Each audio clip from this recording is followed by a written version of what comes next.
안녕하세요. 2022년 3월 22일 탑10입니다. 10위는 안효섭입니다. 안효섭이 김세정에게 키스를 했습니다. 전날 21일 방송된 SBS 월화 드라마 산에 맞선에서는 강태무와 신아리가 키스로 서로의 마음을 확인한 모습이 전파를 탔는데요. 이날 강태무는 신아리에게 직진 고백을 했습니다. 강태무는 나한테 마음이 하나도 없습니까? 알겠습니다. 그럼 다시 고백하죠. 나 신아리씨 당신 좋아한다. 나 포기 안 한다. 거절하면 또 고백하고 계속 고백할 거다. 언젠가 나 좋아할 때까지. 그러니까 신아리씨도 마음 단단히 먹어야 할 거다 라고 선언했습니다. 강태무는 하리씨가 걱정하는 일 일어나지 않게 내가 노력할 테니 내 옆에 있어달라 라며 뜨거운 키스를 나눴습니다.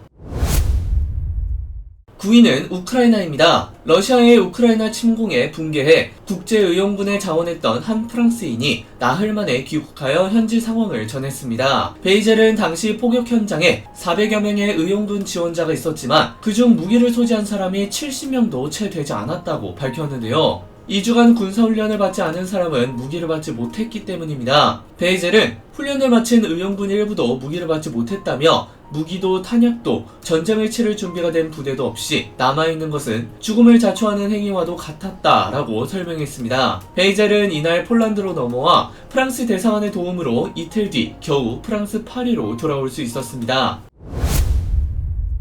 8위는 김영춘입니다. 오는 6월 치러지는 지방선거에서 더불어민주당 부산시장 유력 후보군으로 꼽혀온 김영춘 전 해양수산부 장관이 지방선거 불출마와 정계 은퇴를 선언했습니다. 김 전 장관은 자신의 페이스북에 정치를 그만둡니다 라는 제목의 글을 올리고 선거만 있으면 출마하는 직업적 정치인의 길을 더 걷고 싶지 않다며 정치인의 생활을 정찬하고 국민 속으로 돌아가려 한다 라고 밝혔습니다.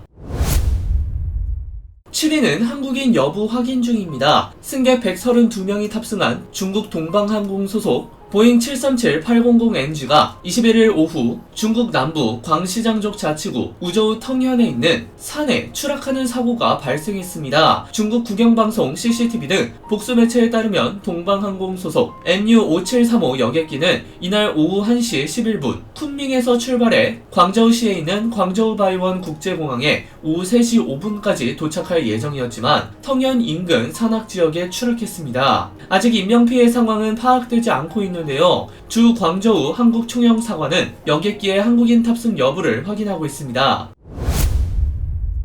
6위는 윤석열입니다. 윤석열 대통령 당선인을 겨냥한 살인 청부 게시글이 올라와 논란이 된 가운데 경찰이 게시글 작성자들에 대한 입건 전 조사에 착수했습니다. 21일 경찰에 따르면 경찰청은 여성시대, 덕후 등 온라인 커뮤니티에 윤 당선인 청부 살인을 모의하는 게시글이 올라오고 댓글들이 달리자 작성자들에 대한 내사에 들어갔습니다. 제20대 대통령 선거 결과가 확정된 지난 10일부터 최근까지 친여 성향의 온라인 커뮤니티에는 이 같은 글이 잇따른 것으로 알려졌는데요. 이 같은 게시글이 점차 확산하자 일부 시민들은 직접 수사기관에 신고한 것으로 전해졌습니다. 이에 대해 경찰 관계자는 협박 및 정보통신망법 위반 혐의가 적용될 수 있다며 사건 배당이 곧 이루어질 예정이라고 밝혔습니다.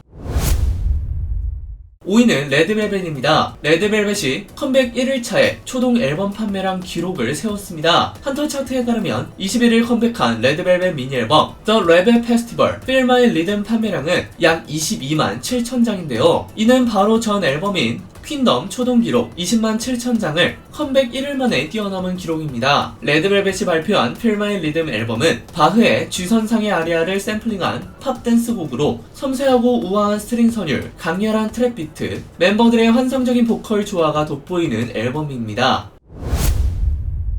4위는 대통령 집무실 이전입니다. 청와대는 21일 윤석열 대통령 당선인이 추진하겠다고 밝힌 대통령 집무실 용산 이전과 관련해 문재인 대통령은 광화문 시대를 공약한 적이 있어 청와대를 국민에게 돌려주는 것에 공감한다 라면서도 그러나 새 정부 출범까지 얼마 안 남은 촉박한 시일에 국방부, 합참, 대통령 비서실 등 이전 계획은 무리한 면이 있어 보인다 라고 말했습니다. 박수현 청와대 국민소통수석은 이날 브리핑을 갖고 이같이 말하며 특히 한반도 안보 위기가 고조되고 있어 있어 안보 역량 결집이 필요한 교체기에 국방부 합참 이전과 청와대 위기관리센터 이전은 안보 공백과 혼란을 초래할 수 있다. 충분히 살펴볼 필요가 있다. 라고 말했습니다. 또 대공 방어 체계 조정도 검토해야 한다. 라고 덧붙였습니다. 3위는 송가인입니다. 송가인이 2022 한복 홍보대사 위촉식에 참석했습니다. 송가인이 21일 진행된 2022 한복 홍보대사 위촉식에 참석해 위촉장 수여와 함께 인터뷰를 진행하며 한복과 한국 문화에 대한 애정을 드러냈습니다. 2022 한복 홍보대사로 위촉된 송가인은 한복의 아름다움을 전 세계에 알릴 수 있는 기회를 주셔서 감사하다라고 감사의 마음을 전했습니다.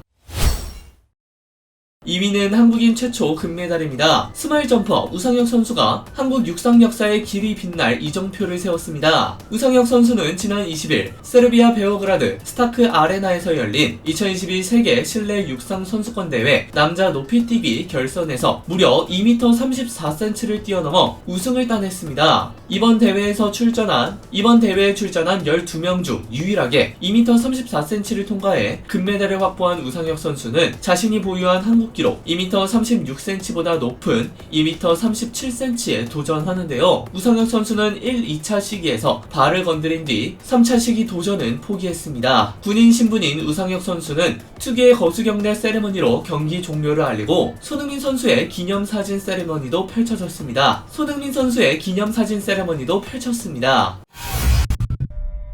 1위는 사내맞선입니다. 사내맞선에 나오는 한 장면이 네티즌들의 눈길을 끌었는데요. 지난 21일 온라인 커뮤니티 덕후에서는 세후 350만원이 쥐꼬리라는 드라마 주인공이라는 글이 올라왔습니다. 해당 글에는 SBS 드라마 사내맞선 1화에서 신하리가 350만원 정도 되는 월급을 가지고 내 쥐꼬리만한 월급에서 적금, 회사 대출 상환금, 용돈 빼면 5만원 남는다 라고 말하는 장면이 담겼습니다. 해당 장면을 본 네티즌들은 실수령액 349만원만 돼도 연봉 4,900인데 내 월급은 그럼 바퀴벌레 더듬인가? 쥐꼬리도 안 된다. 나는 적금 200인데 돈이 없다니 그저 부럽다. 도둑맞은 쥐꼬리, 대기업 연구직이면 작은 건 맞지? 라며 우픈 반응을 남겼습니다.